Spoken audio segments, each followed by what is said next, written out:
What's going on, everybody? Welcome back to another episode of the Phaithful Phanatics podcast, and it is going to be a fun show tonight. We have Jon Marks from 94WIP joining us in just a few moments. We're taking you guys right into Flyers Game 6 versus the Islanders, do or die tonight. The Phillies are out 4-2 currently, looking to do exactly what Bryce Harper said and win 9 of their next 10 games. I'm joined by my guys Gint, George, Snap. How we feeling today? Yes, sir. Incredible. Good. Great. Got a lot going on today. Yeah, we do. But before we're joined by Jon, guys, Eagles injuries. Let's start there. It's literally like since even the Super Bowl year, like you can go back to the Super Bowl year and point to half the roster. Good, Jason Peters, Carson Wentz, Jordan Hicks, Darren Sproles. The list goes on and on. Chris Mariga lost half the roster, and they still won the Super Bowl, and it still continues to haunt this team till today. So how are you guys feeling going in 10 days away from the season with all these injuries? Are you still as confident as we were before? Are the injuries taking a hit to your confidence?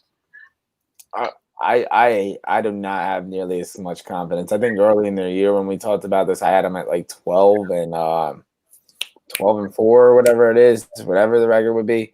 And now I'm a lot less confident. I feel like we're not the favorites in this division now. I feel like it's the Cowboys, honestly. I feel like they're more complete without as many injuries, crucial injuries, I would say, because our O-line's hurt.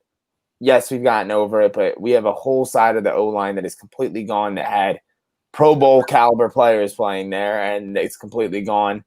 It doesn't matter what weapons you have on offense if Carson can't stay in the pocket and make a throw. So I'm getting less and less confident, especially how it wasn't a big preseason, so they're not getting they're getting reps right now, but they're not getting their normal reps. We're not going through a normal. There's no normal preseason, so I feel like this offense is going to take a hit, and if they come out the gate stumbling, I feel like it could be really detrimental to the season, and I can feel like it can be detrimental to Wentz if he's not being protected.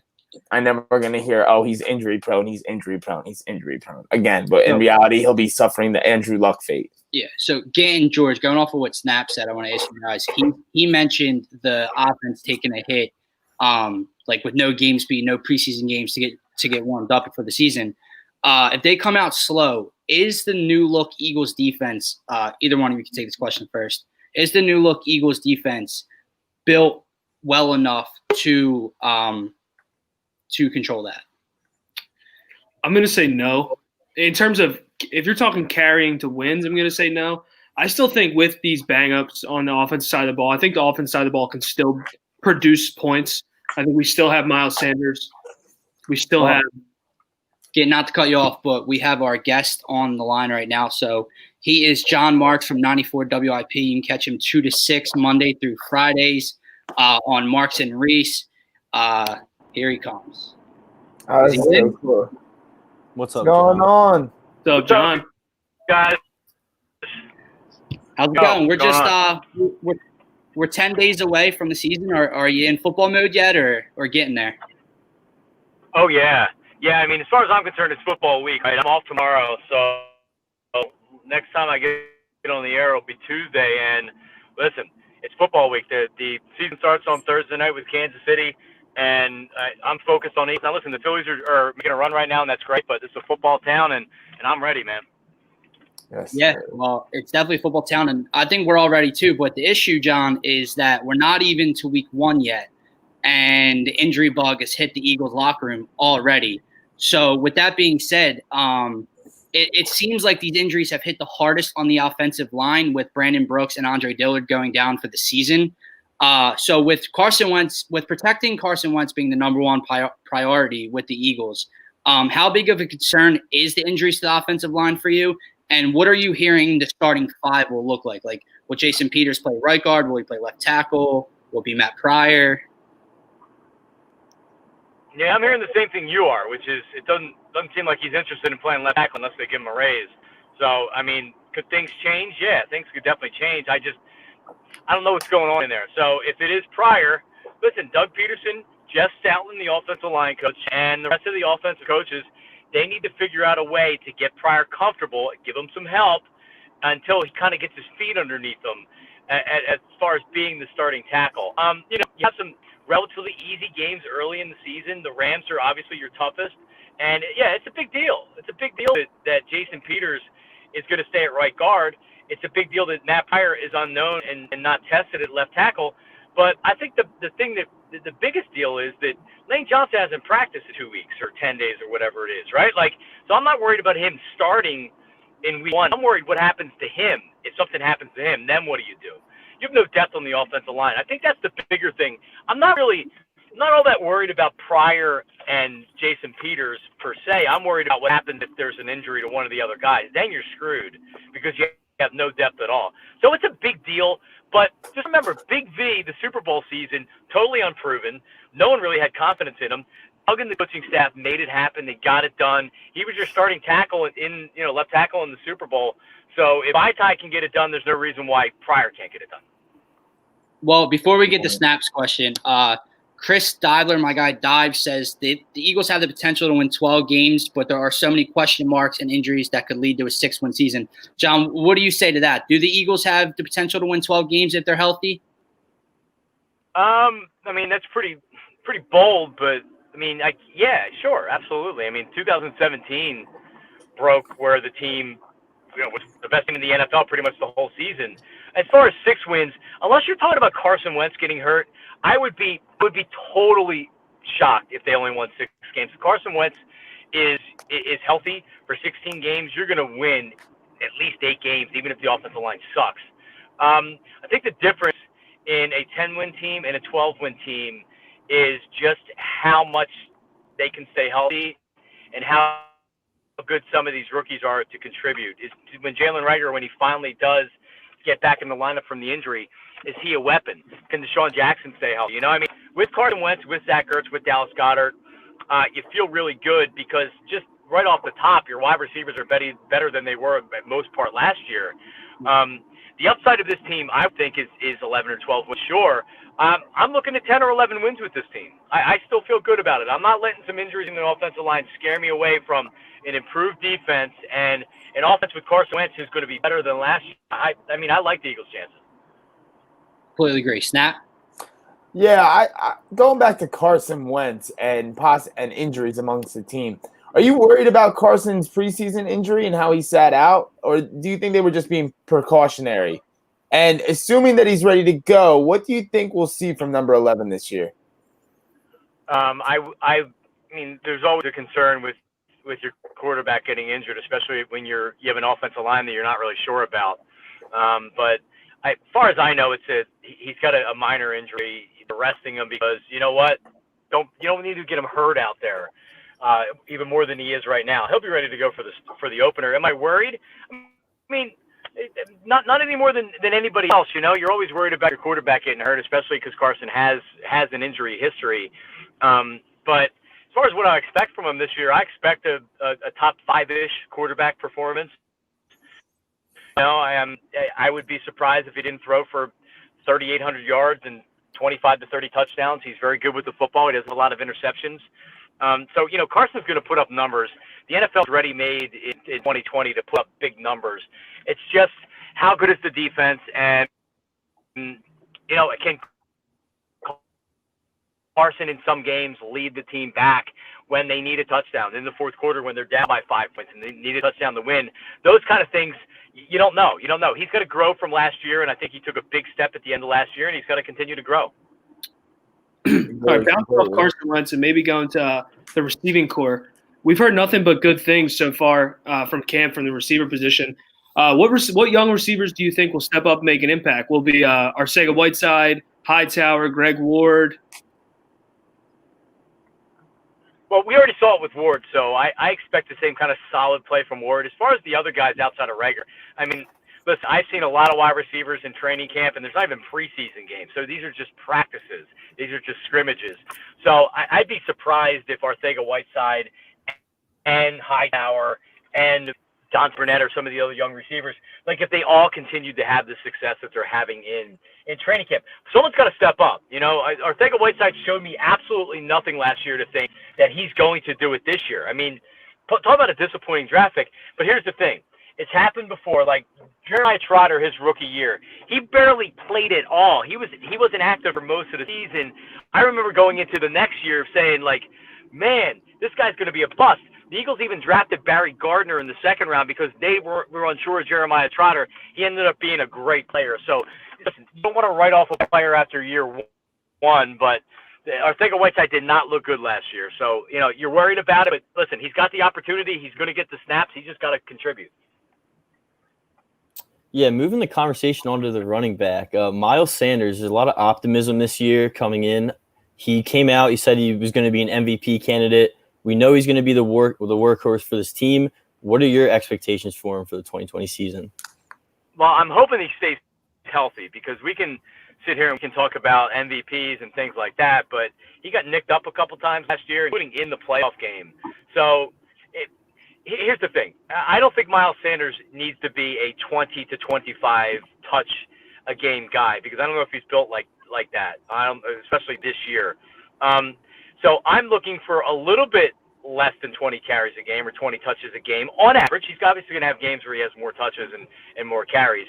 But I want sometimes less is more, right? Like Darren Sproles got 15 touches a game. He wasn't all that good. When he got 7 touches a game, 5 touches a game, he made more out of those touches. So I'm trying to keep Miles Sanders healthy, and to do that, I'm gonna use him less to try to keep him healthy through the season.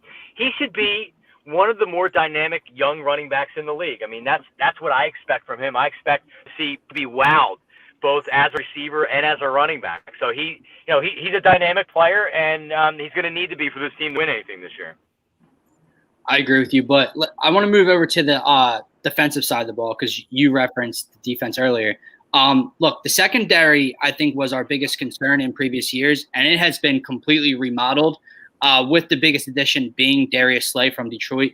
So I'm not sure if you've heard anything, but what's the word been on Slay in camp, and how big is it to have a corner of his talent, not just for the rest of the secondary every day in practice, but for the wide receivers and the young wide receivers to get to play against him every single day? I don't know. I mean, it can't hurt the wide receivers for sure, but just as far as what kind of a player you're getting a huge upgrade. You're getting the best corner that you've had probably since Asante Samuel, and you're getting a real player. You're getting an all-pro player, and it solidifies your defense. Now, teams can just throw away from them. You can't force teams to throw to your best corner. So it is concerning that Avonte Maddox may be your second corner. Rasul Douglas may be a guy that's over there. It seems like that Roby Coleman is your nickel guy, and I feel good about that. There's a lot of unknowns. See, with this Eagles team this year, guys, there's a lot of, well, if this happens, well, if that happens. Well, if someone steps up at corner and someone steps up at safety and Jalen Mills can play corner, this defense will be really good. If they can't find a second quarter and Avonte Maddox struggles, the defense could be in trouble. So a lot of what ifs, but in 2017, there were a lot of what ifs as well, and it seemed like everything went on the positive side there. So defense, I think, is improved because Slay significantly improves your secondary.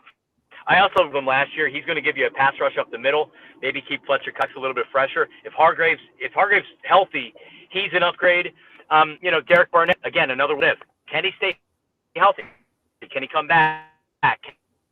Can he build on what he did last year? I think you know what you're going to get with Brandon Graham. Solid play, good against the run. But a lot of what ifs on the Eagles defense. I think high end, you're looking at an above average defense.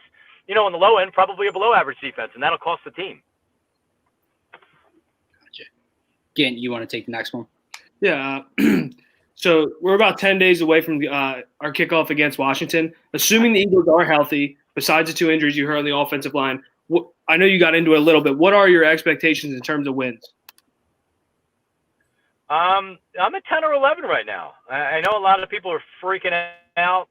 8, 7, 9. Cowboys are going to win the division now. I look at this team and I see a lot of potential, right? And a great coaching staff. Jeff Stoughton's one of the best offensive line coaches in the league. And, they made the playoffs the last 3 seasons. So there's no reason for me to believe that Carson Wentz – listen, if Carson Wentz gets injured, This is all out the window. You lose your starting quarterback. Like Nick Foles is going to be here to save the day.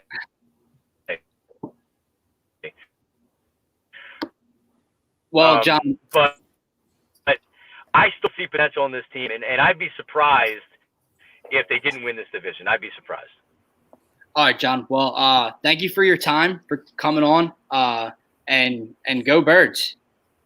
Go Birds. Go Birds. Oh, we're losing them a little bit. Yeah, it kind of got choppy at the end there. All right. Oh, okay.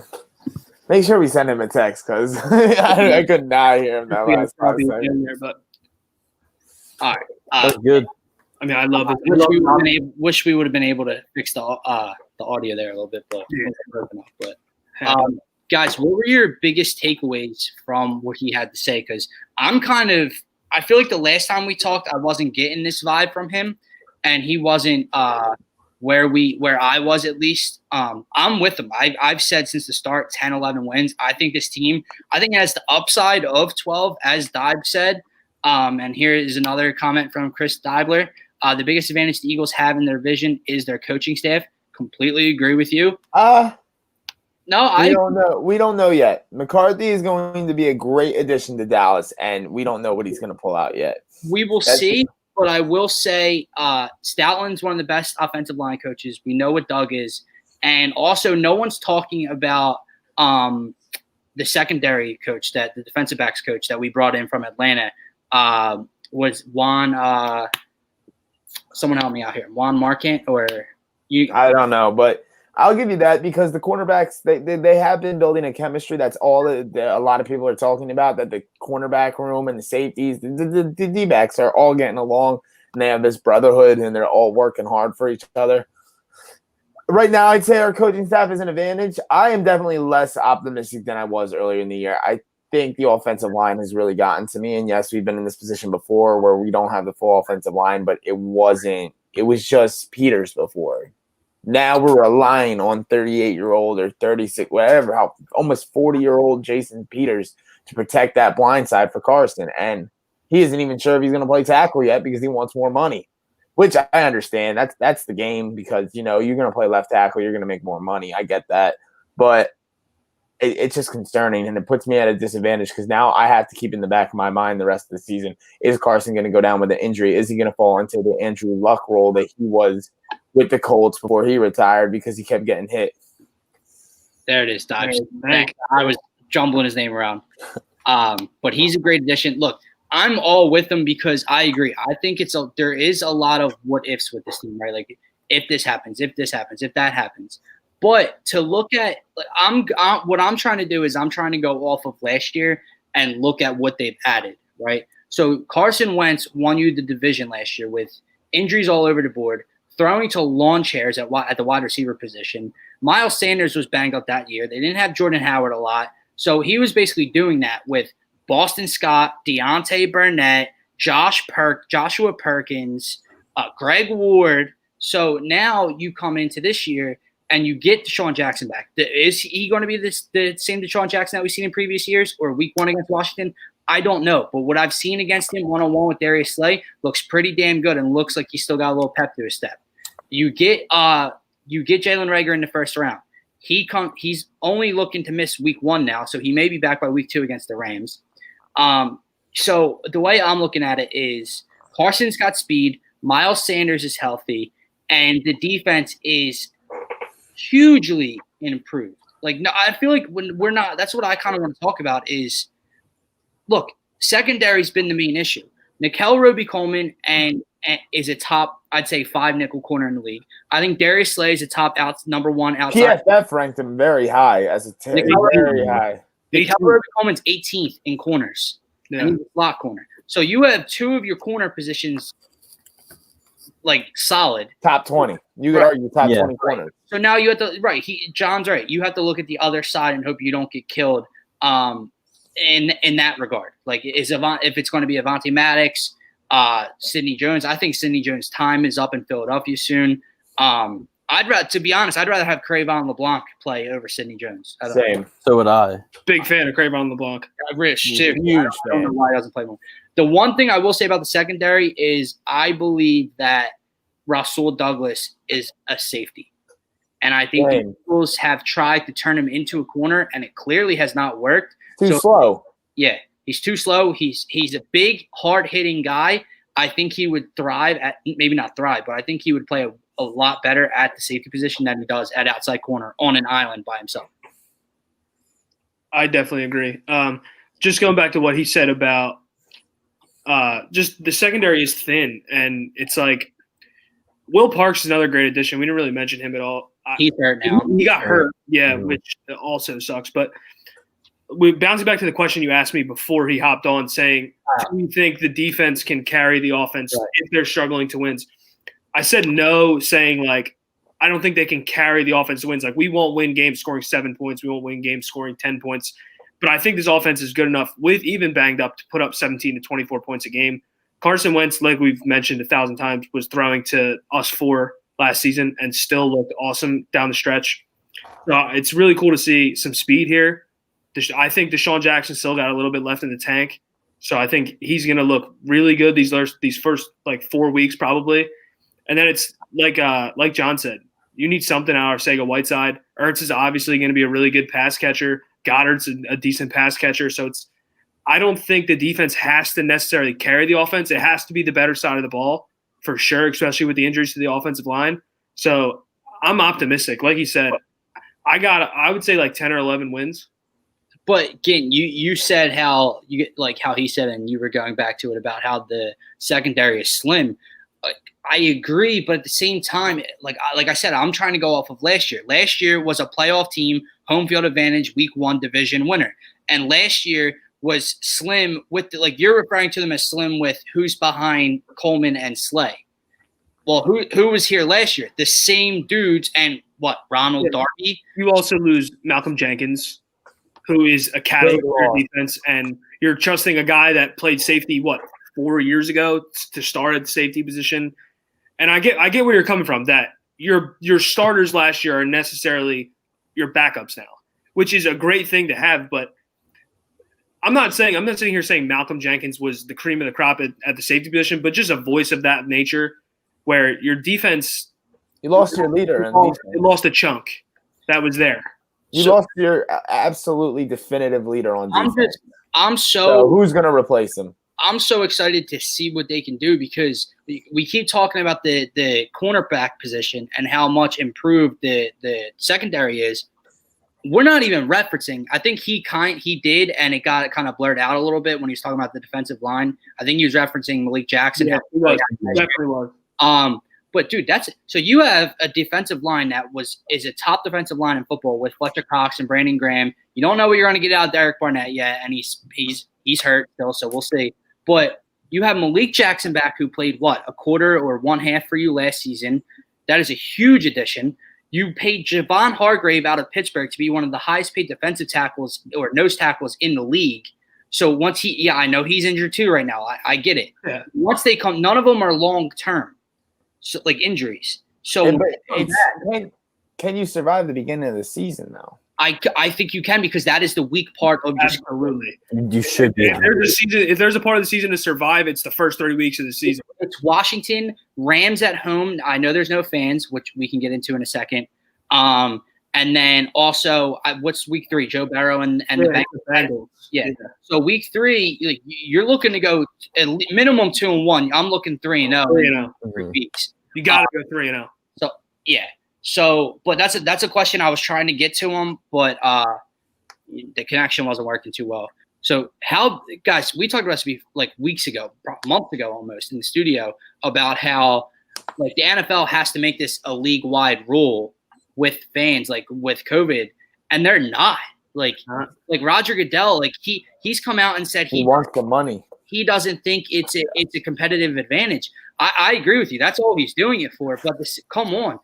You're telling me it's not an advantage that the Eagles can't have fans at the link, but now we have to go – when Dallas comes here, they don't have to play against Eagles fans. But when we go to Dallas, we have to play in Arlington again with 70 to 100,000. That's just a brain dead comment by him. Absolutely. Saying that fan noise isn't an advantage. Like home field advantage is the biggest thing in football. Literally. Look, go back to the Super Bowl here. Wow, Yeah. that was so I huge. feel like a big part of it is by keeping that rule in place where it doesn't matter if you have fans or not. I feel like he's trying to push other towns and states, other cities to bring in fans to bring in revenue. Because I feel like that'll get owners in, local government officials' ears. Like, yo, we need fans, dude. We need fans. We're losing. It's all And about money. these owners aren't nobodies. They're not me and you. They're billionaires. They can get in those ears a little bit easier into state officials. Like, how much do you want added to your next campaign fund? Like, I need fans in here. Like, so I feel like he's trying to do that, where he's trying to push it. He's being aggressive instead of like kind of the NBA style, where it's like, all right, we're gonna do no fans in general. I feel like he's trying to push to like, all right, we want fans, so we're going to put other teams in disadvantages, so owners have to make that choice if they want their team to be good. Because Eagles fans are going to start bitching the first home game we get blown out. We're going to be like, well, we wouldn't have gotten blown out if we had fans. I just don't know how you can make that decision. Yeah. He knows what he's doing. Is there any word on pumping in crowd noise for people with no fans? Eagles, they have to. They've been doing it in practice. And, I just don't get how that works, though. I know. Like, is there like a certain volume? Or is there a certain volume you could do? We need 7-year-olds flipping off the opposing quarterback if we want any momentum this season. I just don't get how you can, like, now you're giving teams that didn't have an advantage with noise an advantage all of a sudden. Like, think about the LA Chargers, which they'll probably have fans, I assume, out in LA. But if they didn't, there's no one at the games. Now they get to pump in the maximum noise all of a sudden. I don't know. It was so stupid. I thought it would be we all talked about it, like you said. It should have been a league-wide decision on if no or yes, which essentially if states and cities are saying no, then you shouldn't have had it.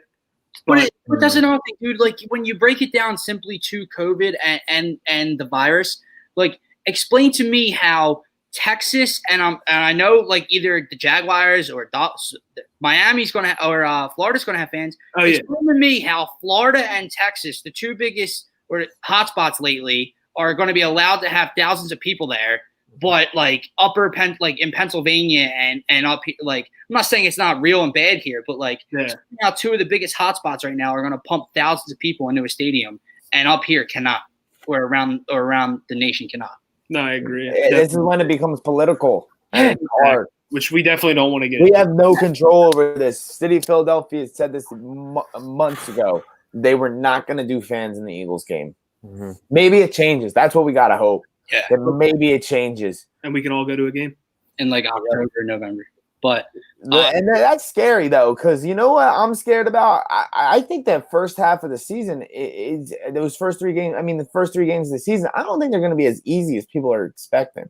I understand they're weak teams, but having a young, good quarterback like a Joe Burrows come into Philadelphia and not have to do with the Philadelphia crowd, that's what rattles a rookie. That's what gets under a rookie's skin. That team is not bad on the offensive side of the ball. Like, loaded. They have Joe Mixon. I'm sorry. I'm going to be out there rooting for Joe Mixon to get 2 TDs. He's on my fantasy team. But, like, you got Tyler Boyd, Joe Mixon, you got Bernard, you got AJ Green. They're not a bad team. And not having, like, the fan aspect in Joe Burrow's ears, I think they could any given Sunday.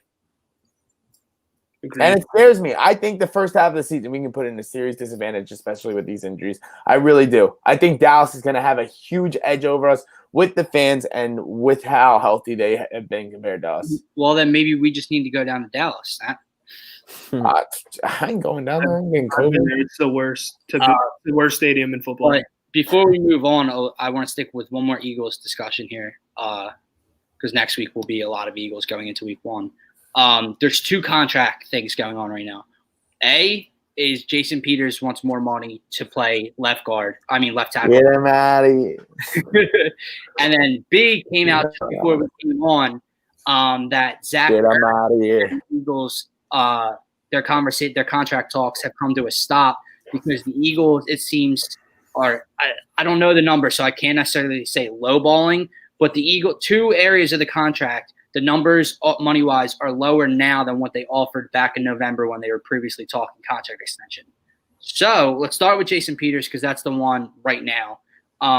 He's getting paid. What's he getting? 1 year, $3 million to play right guard. Yeah, and he wants more. The number hasn't come out what he wants, but he just probably wants double. He wants more to play left tackle. Do you guys? How are you guys feeling about that? Do you agree with him? Are you siding with the organization? I'm gonna side with Jason here because in just normal contract disputes with guard compared to tackle, tackles get paid more than guards. Yeah. So I understand it from the finance side. I really do. At first, I was more on the organization side, like, oh, we've given you all this money. Oh, what about loyalty? Oh, what about this, that, and the third? At the end of the day, it's a business. There's agents in this league for a reason, and it's the truth. Tackles get paid more than guard. It's a harder position. It's more responsibility, so you deserve more money. Even it doesn't matter. If you were about to retire from a normal job and you were getting upgraded to a part of your job, or you were getting a promotion to it, or you were getting moved to a part of your job that required more responsibility and more work, and they were going to be like, well, we're not going to give you that pay, you're not going to do it. You're going to be like, fuck you. I don't care if I spent 38 years in this company. I'm not going to do that for you. I'm not going to take on more responsibility at the end of my career just because you guys feel like I owe it to you. So in that regard, I really do understand why he's offering money. And at the end of the day, it's probably just double $3 million. So it's a $6 million contract for 1 year. Get over it. It's not like the dude's going from 3 million to 12.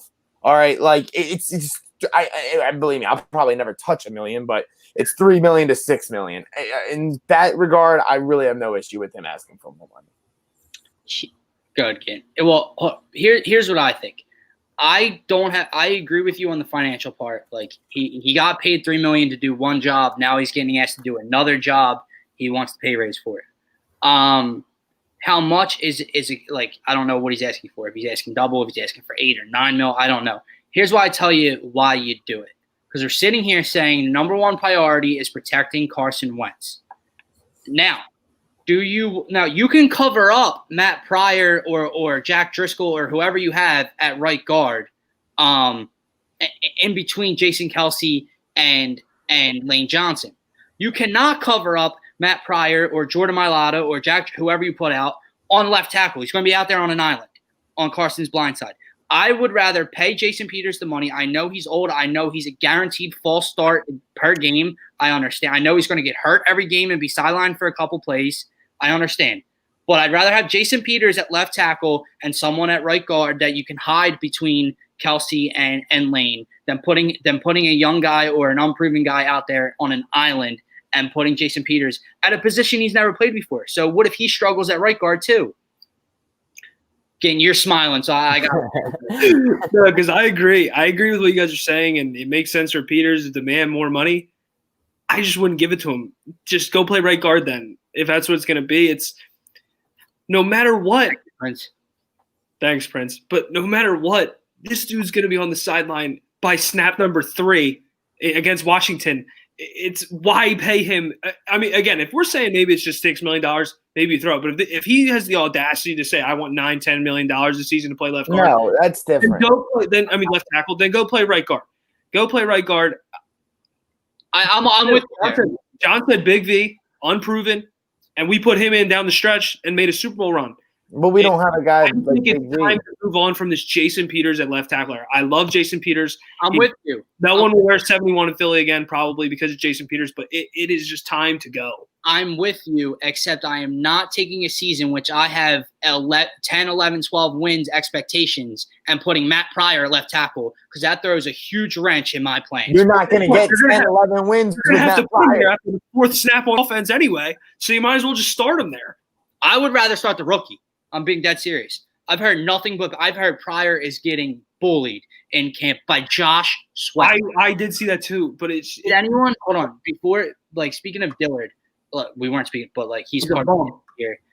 Did anyone see Schefter's tweet when he went down for the year? Yeah, we talked about that. Yeah. It's a shame. What have you heard that he's been dominant in camp? I've heard nothing but every Eagles insider said he looked terrible. Yeah, every Eagles insider said he looked terrible. But George, what's your opinion on the Jason Peters thing? It definitely depends on the money, like you were saying. If it's double, if it's like $6 million, in my opinion, that's just a safe option. Just pay him. Just do what his natural position is, what he's used to. But if he's asking for like 9-10 million, that's just absolutely ridiculous, and that's just not. You'll play right guard. Not going to happen. Yeah, that just will never happen. So yeah, it just depends on the money. But if it's like $3 more million, I'm paying him. Like fuck it, why not? If he's asking for more money, you gotta. I'm just assuming it has to be double what he wants, and the Eagles are just being stubborn. But like you guys said, if it's anywhere near 10 million, I'm on board what you guys are saying. But then again, it's a 1-year deal. Fuck. Here's what I would say to him. I will tell you exactly what I say to him. Jason, I'm giving you 1 year, $6 million. I will give you a $3 million bonus if you play 45% of the snaps this season. Yeah. I would probably be cool with that. Like, dude, I just want to see him on the sideline for a drive here and there every single game. It never fails. Yeah, I'm so scared he's gonna get hurt. We're gonna pay him. He's gonna get hurt. That's just my worst fear. Why do you get that much money? I'm all 1 year, $5 million, 1 year, $6 million. But it's million. not like you're locking into a 3-year deal with the guy. Like, it's just the end of the season. Like, I know, but we just talked about how it's a business, and if you think his agent doesn't realize how thin we are at left tackle, I could see his agent absolutely asking for $8.5 to $10 million this season to play left tackle. Absolutely. Yeah. We talk about it's a business, and if that guy can't see this offensive line's thin, then he should be out of the industry immediately. So this Jason Peters saga sucks, but all right, move on. Let's go to the real guy that needs to go to a position we're not thin at, being tight end. Zach Ertz and the Eagles contract talks came to an abrupt stop this afternoon, because, like I said before, they're offering him lower cash in 2 areas of his contract than they offered in November when they were previously talking. Snap, I know what end you're on. It is so tough for me, because if the Eagles aren't willing to budge and give him the money he wants, basically meaning, so he's got 2 years left on his contract right now. Basically what that would mean is he's going to play this year. And then next year, you're probably not going to see Zach Ertz unless the contract extension gets done. So he's got 1 year left. Yeah. Snap, I know you're on the side of trade his ass. You have so many needs, and this man has so much value. You have a stud in Dallas Goedert waiting to just become the number one, who does the things that Zach Ertz can't, like block and get yak. I don't know why this is hard. I get it. People are in love with Zach Ertz. The girls love him because he's good looking. The guys love him because he catches balls. But guess what? He's not that type of tight end. I know he's probably a top 5 tight end, but he's really not. Like, people like to compare him. Oh, he's the best tight end in the league. No, the fuck he's not. No. Top 3. Number 3. He is number 3. He's number 3. Number 3. There's guys that are right there with him. There are guys that are right there with him, and they could go past him this year. The dude is just basically a big ass wide receiver. He doesn't get yak. He doesn't block. Thank you, Cam. I disagree with you. I think at this point Goddard. I think at this point Goddard's more has more value on your team. He does more than Zach in not the offense, but blocking, getting yak. He's just the future. Good teams know when to move on from a player and not get stuck in a shitty contract. I do not need Zach Ertz on another 3 or 4 year extension after these 2 years and him being stuck here for 5 more seasons, getting paid a ton of money when he's probably going to regress in 3 seasons. More about the value.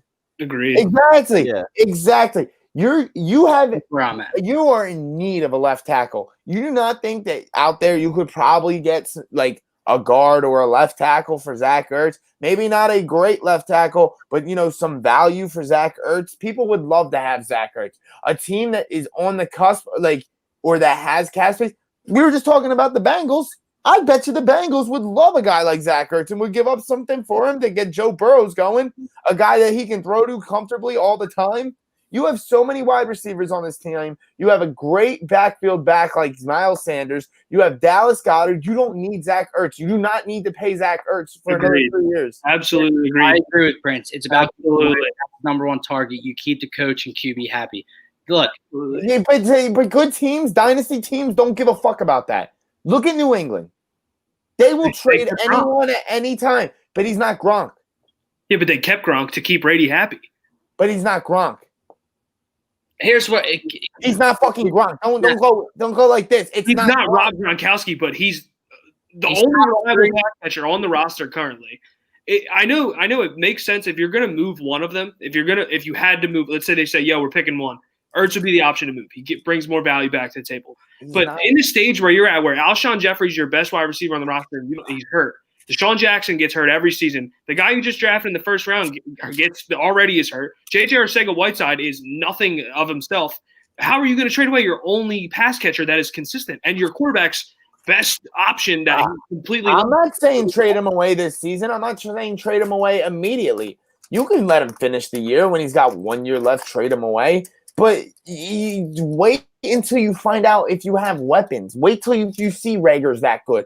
Wait and see if any of these young guys that you just drafted that you're so confident in that are going to be the targets of the future can fill in a role. You're not going to play the style of offense that we are playing anymore. They want to go for deep balls. They're getting faster. You don't need to get stuck with eventually an old tight end that's making a ton of money on this roster. You don't need to do it. Don't need to do it. Here's where you can keep him here one more year and move him. I agree with Prince over here. He said, how many times have we anointed the number 2 guy and they can't handle the number 1 spot? I agree with that. And I also snap where I'm at with your comments is that I think, look, I like Dallas Goedert. I think he's got a lot of upside, a lot of potential. But I think some people are overvaluing him right now. Like what really has he proven to you as the number 2 tight end? So I think he has a lot of upside, and we'll see. Where I agree with you is the fact that A, Ertz is going to bring you more value back, and B, with all this speed and the receivers that you're going to want the speed on the field. With these 2 tight ends, you're going to see a lot of 2 tight end sets. Yeah, I get that. Less wide receivers out in the field. No, I'm agreeing with you there. Like that's where the 2 tight ends clog up a lot of playing time and take away the speed, the assets that you have speed-wise for Carson Wentz. So I'm kind of at a crossroads here where like I love Zach Ertz. I think he's a top 3 tight end in the league. It's so hard for me to say move him, but I think to your point, at a certain time, it is going to have to be time to do that unless he brings like his value down. I don't even know what he's asking for. So unless the Eagles are just being assholes and completely if he's asking for anywhere close to Kelsey or Kittle money, I'm trading him. I am not getting locked into that. There's just no point to lock yourself into a guy that, like, he's not super old. What is he, 29 now, 30? Cam says Zach Ertz? Yes. Yeah, late 20s, I think. Cam Cassio says trade Ertz for wide receiver and pick up Mohamed Sanu, who's just released. You gotta get draft picks out of it. The issue is that there you go. You get you have way overcrowded wide receiver room there. Yeah, very overcrowded. I would go for like a linebacker, just someone with some value or picks. Okay. Like, well, hold on. Just to add it to my point, Zach Ertz is 29 years old, right? Mm-hmm. 29. Next year he'll be 30. He signs a 4-year extension after that. He will be, by the time he's done, he'll be 34. How many 34-year-old tight ends are really that great on your team that you need to be locked into a contract like that? Put that comment up, Dill. No, the next one. Exactly. It doesn't work like the way this. Like we can't just like, oh, Zach Ertz, flip him for Jamal Adams. Oh, done deal. I'm not saying that you're gonna flip him for Jamal Adams. No, I get what you're saying, and I do agree that, like you're saying, right there. Offensive line help. If you can turn Zach Ertz into offensive line help at a position that is not deep, and possibly a pick, I don't know why you don't do it. I don't know why you don't push the button right now. Just rip the Band-Aid off. Well, here's what I'm going to say. Wentz is already signed. Wentz isn't going nowhere. He's a free agent. He's on a contract. He can't get away from us. You're acting like he's going to be like, oh, I'm out. No, he's not. He's a Christian man. He understands how football works and how the business works. I'm ending this conversation because I'm doing 2 things. A, we have Flyers Game 6 coming on, and we have to lead into that, and I want to talk a lot of Flyers. And B, I'm choosing to be optimistic about this Eagles season, and I don't want to talk about Zach Ertz is just going to shatter more Eagles records as we go along. So not doing that right now. moving on. Currently the Phillies are 4-4 at the Nationals. Yeah, Soto got it. Yeah, they just let up 2 runs last inning. Mm-hmm. So, all right, let's move into some Phillies talk real quick before we switch to the Flyers. Guys, Bryce Harper came out and said a couple days ago, well, more than a couple days ago now, that they need to go on a run and win 9 of 10. Well, they've won 8 of 9, and if they win this game, which they're in the bottom of the 5th right now in a tie game against the Nationals, they will have won 9 of 10, which is kind of amazing in itself. The play that I look back to is the game in Atlanta, the Roman Quinn throw to home plate. And it was kind of questioned, did Nat block plate? Did he have to go? But whatever. That kind of is what turned the season around a little bit. They're currently 17-15. They're the second place team in the NL East, which is a solidified playoff spot right now. The Phillies are rolling. The bats are rolling. It was all Bryce Harper and JT Realmuto keeping the ship afloat. Now Rhys Hoskins is on fire. Andrew McCutchen's turning it around, even though he's got the day off today. And the bullpen, the revamped bullpen with Hale and Phelps and Hembree, even though Hembree's been a little bit of a disappointment, and Workman. So, guys, how are we feeling as Phillies fans today with a chance to win 9 of the last 10? Absolutely incredible. I mean, like, we were so scared about this. Move on, Cameron. What did that comment say? I'm sorry. He said, we really are going to trust the wide receivers. Come on now. They will all get hurt. Come on, Cam. We said optimistic on this show. Yeah, it's like it's really good to see because we saw Bryce and JT were legitimately carrying this offense the first start of the year to start the season. And now Harper starts cooling down and everyone else picks up. Everyone in this lineup can rake. And we've said that multiple times before the season started. Like, we know this lineup is going to hit. It's just the question is, can the pitching hold up? And the starting pitching right now is looking amazing. Zach Wheeler is incredible. Watching him, bullpen has held their own. Yes, like watching Zach Wheeler go out there and just hit 98, 99 off the bat. It's just, this kid is so good. And he hit 98 on the first pitch. First pitch, and then 99 like 2 pitches later. Like, it's ridiculous to watch him pitch. A robotic arm. Yeah, he is a legitimate pitcher, and the bullpen looks a lot better than it did. I love the acquisitions. I know Hembree's been a little disappointing, but better than what we had, better than Rosso, Pivetta, all that bullshit. Phelps looks good. Workman looks all right. And I think everyone's going to come around and everything's just going to be put together. I don't see us missing the playoffs at all. Like, this team is going to stay afloat. Like, we're going to stay afloat and they're going to make a run. This team to me now is no lower than the 2 seed. Absolutely. Right? Yeah, right now. I think they're slotted at 5 right now. Thank you, Prince. Awesome. I think they're slotted at 5th right now. I want to say this now. I'm going to reach out to Prince and we're going to have him on for maybe next week to talk some Eagles sometime. Hey. Bringing back Elias Ertz needs to get the fuck out of here. I agree with George, and I think, I'm his biggest hater. Rhys Hoskins. Snap. Get him on. I said I was Rhys Hoskins' biggest hater coming to this season, but man, he's been awesome. He has just been amazing this stretch of winning these games. But like you said, everything's coming together. The bullpen's looking better than just us 4 rolling out there and throwing pitches. So that's obviously a huge, huge, huge improvement, because that was our biggest flaw by far. And just like you guys said, Wheeler, God, I'm so glad we got Zach Wheeler. It was a great signing. I love Zach I think Wheeler, dude. Clentac has been actually better than what people think. Now that the team is coming around. Prince says, is it Girardi or is Reese figured out? I think it's a little bit of both. Snappy Yes. I'm going to throw this to you, but I think it's both, because I think Gabe Kapler effed up Rhys Hoskins so much with the swing trajectory and dropping his back shoulder and trying to get the ball up in the air. And now I think Girardi and the new hitting coach has played a big role in it. And I think it's Reese just figuring it out for himself again. So I think, yes, Girardi has definitely helped since coming in. But I think it's also Rhys Hoskins himself. I was going to say, it definitely is Girardi a little bit, but it's probably more John Maley and Rhys Hoskins together. Yeah. I mean, he's a really good hitting coach. He's proven. It's like everything is just connecting. Yeah. I mean, you see Alec Boehm come up, and it's like this man doesn't skip a beat. He's better than advertised. His defense is okay. Obviously, man. getting better. Cameron But Gracio all said, he does is what hit. do we think of Jay Bruce? Is this guy going to finish his career in Philly? Jay Bruce is a nice piece, especially having a DH in the National League now. We saw last week another home run.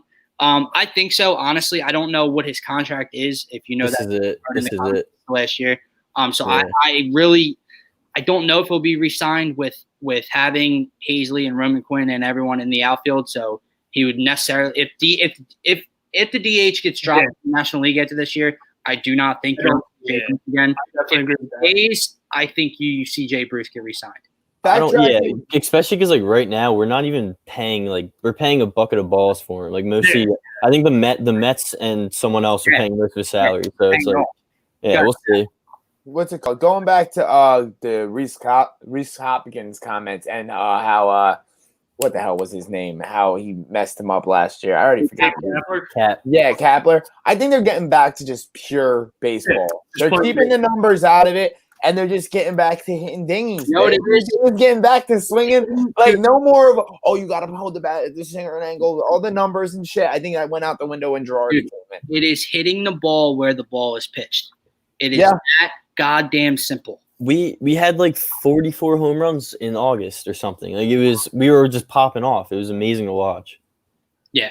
But so if you guys want to listen to more Phillies talk, tune into my show tomorrow night with Mike Small. It's going to be live at 4 tomorrow. Do it. Hit balling. We'll be talking more Phillies tomorrow. But since we're getting later, since we're getting later in the show, we got to talk Flyers. Yeah, we're almost at an hour, and we have not even talked about the taking you guys in the Flyers game 6 tonight, do or die against the Islanders, where they trail the series 3-2. They won another game in overtime 4-3. Who scored that goal? Who scored the goal? Your boy. I didn't miss it. Who scored that goal, Dill? You want to hear me say it? Yeah. Scotty Lotz scored the goal. Yeah. Our hero. And Scotty Lotz will never be a hero, and he will never be a hero that Philadelphia needs. He did say that on my show yesterday. Series isn't over. He's not the hero we want. He's the hero we need. No, he's not. That's usually how it goes, honestly. Not a hero we want nor need. Okay, I'm tired of it. First of all, hold on. I didn't even get to say this on the show yesterday. I forgot to mention it again. But since you want to say that, I forgot that heroes take stupid ass interference part of the game. I forgot that happens. No, yeah. I mean, I'm only Scott Lawn's biggest advocate because you hate him. And I put it like I love that the series is still alive and that he got the deflection goal to keep it alive. Absolutely. But I cannot stand him. AK Lee says Couturier ruled out. I'm not sure, but I believe so. Are we sure? Yes, I mean, I'm checking Twitter. I saw that earlier on Couturier's last three games missed over the last couple of years. He's only missed like 3 or 4 games. The Flyers are 1-2 in those games. AK Lee, don't do that to me. Yes, he does. Yes, he does. No, please no. You can see it if Coots is actually out. I do not know the lines, AK Lee 471, but please, God, no. So to your first point, I do believe Couturier is not going to be in the lineup tonight. And to your second point, no, Scott Laughton should not be the number 1 center. I would move before I do anything. I would move Claude Giroux back to the first line center, then pair him, then have Scott Laughton move up to the first line. But so again, guys, I want to talk a little bit about Game 5 and then get into Game 6. George against that. The Flyers. Is it uplifting? Is it optimistic to you? Are you being optimistic that the Flyers have blown in their 2 wins, have blown the lead in both games late in the third period, and have come back strong in overtime and kind of put that out of their minds? Like, hey, doesn't matter how we got to this overtime session, we're here now, and they win the games. Or is it worrisome that they've blown a 3-0 and a 3-1 lead late in both games? I think it's worrisome because the biggest issue with this Flyers team is a lot of people are saying that the Islanders are just faster or they're too fast for the Flyers. I don't think that's the case. I just think that they're like the Sixers in the sense where they just have so many unforced turnovers. It's like take care of the damn puck and just do what you do. Like the last 2 games, the Flyers have played better. It just comes down to these unforced errors. Take care of the puck and play your style of hockey. It's only when they start turning over this puck they really they shoot themselves in the foot. I like how you changed the color. That was nice. But like I'm saying, if the Flyers just take care of the puck tonight and they play their style of hockey that they've been playing the last 2 games, because I feel like the last 2 games they played their best hockey of the series. I really do. Even though they lost one of these 2 games and the other one they almost blew it and had to win it in overtime, I think they played their best hockey. So if they take care of the puck, they will win this game. And if they do it for the next 2 games, I think they come back. We already saw this happen once. Who was it? It was against Dallas. Who was the other team against Dallas? Colorado. Colorado came back 3-1. Game 7. Why can't the fucking Flyers do it? But we have a couple more comments from Prince that I want to get to. First, as an honorary, no Flyers and the up and down intensity bothers me. Prince, I'm with you. It bothers me too. The Flyers cannot afford in the last. They need a full 60-minute game for the next 2 games to move on in this playoff, because there's too many times where they dominate the first period, they come out and they look slow, and they take 4 or 5 minutes off, and that's all this Islanders team needs to put the puck in the back of the net. And then, guys, you guys can take this one. He says, who needs to show up more, V, Voracek, or Giroux? Voracek. I think AV, if anything. AV, not V, AV. AVGB, VC. I think LMNOP. Yeah, like obviously you don't want to see them blow leads like that. Like this series, it's not even arguable. We've been outplayed. It hasn't been an even series. It's like we're just lucky to be at Game 6 right now and take it 1 game at a time. We know how talented this team is. We know Carter Hart is a number 1 goaltender. We know what this team can do. We don't lose back-to-back games often, and we did it in the series. Like it's really tough. The Islanders are so good defensively, but the biggest thing today is just start drive play early. You got to get scoring chances early. You got to get on Varlamov early, like they did in the 1 game. Because it seems like every game you're getting 1 good period out of the Flyers, and that's it. And if that's the case tonight, you better make that 1 period fucking incredible, because that's the only way we're going to win. Here's what I'll say to you, George, is that I agree with you. I think the Flyers do need to come out with more pressure early, but I think you're going to see the Islanders do that with the first couple of minutes, because they want no parts of a Game 7. Hell no. Let's get into Game 6 tonight, guys. So, yes, they did blow the lead. They won it in overtime. I know it's going to be nerve-wracking as hell, but I don't know if you've watched with me and intern Dave. All we keep saying is it's not over till it's over, and 1 game at a time. I just can't get over that, guys. Intern Dave is a staple to the Phaithful community. Yes, he is. I just love how you guys go on intern Dave, because Also you went to school. Me and Dylan went to school. It's just money going on intern Dave. I'm like, that's just Dave. No, but I have faith in this Flyers team. I really do. I think they big body. Big body. Yeah, the great big body. I will say this: if someone checks him once, he'll fucking fall on the ice. I'll tell you that. Prince, what do you think? We put 3 goals in, and Stafford complained he got checked twice. But look, here's where we are. It is, the way I look at it is the Islanders had the pressure on them tonight, because the Flyers were down 3-1 in the series. They won Game 5. The Islanders want no part of a Game 7. None of it. No, I think if it gets to Game 7, we win for sure. So here's what I will tell you. There's a couple things they need to do. At some point in time in this playoffs, whether they're going to lose, whether they lose tonight, or if they're going to continue to win, the power play needs to turn around at some point. Like, it has to. They have not capitalized. I agree with you. The turnovers in the neutral zone, the turnovers in our defensive zone. The Flyers and Provorov continue to be. George, is it me, or are they just hesitant with the puck when getting it out of their zone? Like, there's so many times I've watched them. Like, it always takes me back. Like, I don't know if you guys are going to remember this at all or not, but Game 6 against the Penguins 2 years ago, the Flyers were either winning or tied late in the 3rd period of that game, trying to force a Game 7. And Radko Gudas, when we still had him before we went to Washington, had a puck on the boards with his numbers facing the ice, and he had forever to get the puck out of the corner and move it. And he waited for the hit to come. He took the hit, lost the puck, goal, turnover in our zone. that every time I see Myers or Sanheim or Provorov or any of the defensemen hesitate with the puck in our zone to move it or just to get it out across the blue line, and they take a hit and the puck stays, I lose my damn mind because that's all it takes against this Islanders team. And my last thing, I guess it's the word that AV keeps using, execution.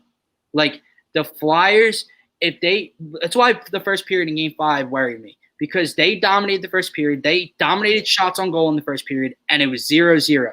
And that's how the Islanders can play because they'll do that to you, and then they'll beat you the other way. And just like that, in the snap of a finger, it's 1-0. And the Flyers need to execute and put the pucks in the back of the net tonight because if they don't, the series is over. And at some point in time, I know Carter Hart has been standing on his head a lot this series, and he had a great game in Game 5. But at the same time, there were still three goals scored for the Islanders. I have a feeling that Carter Hart is literally, when I say steal a game, goose egg or one goal given up, and I think that's kind of what needs to happen tonight. I think the biggest thing about Game 6 is if Couturier is going to play, because if Couturier is out, he's out Game 6 and Game 7, because AV said he doesn't know the severity of the injury.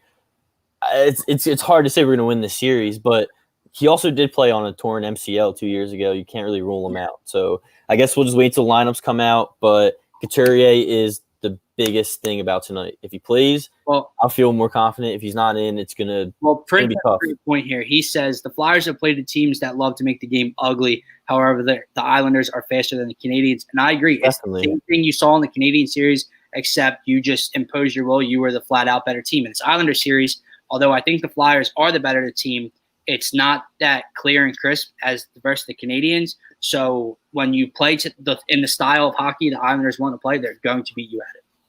No doubt. And yeah, they're a very good defensive team. They're very fast. They don't let you get shots up the middle. It's gonna we have to do something. Just put the puck on net. Put puck on net. Pucks on net. And take. I know it's as simple when you go to a Flyers game and the old heads are sitting above you and all they're screaming is shoot.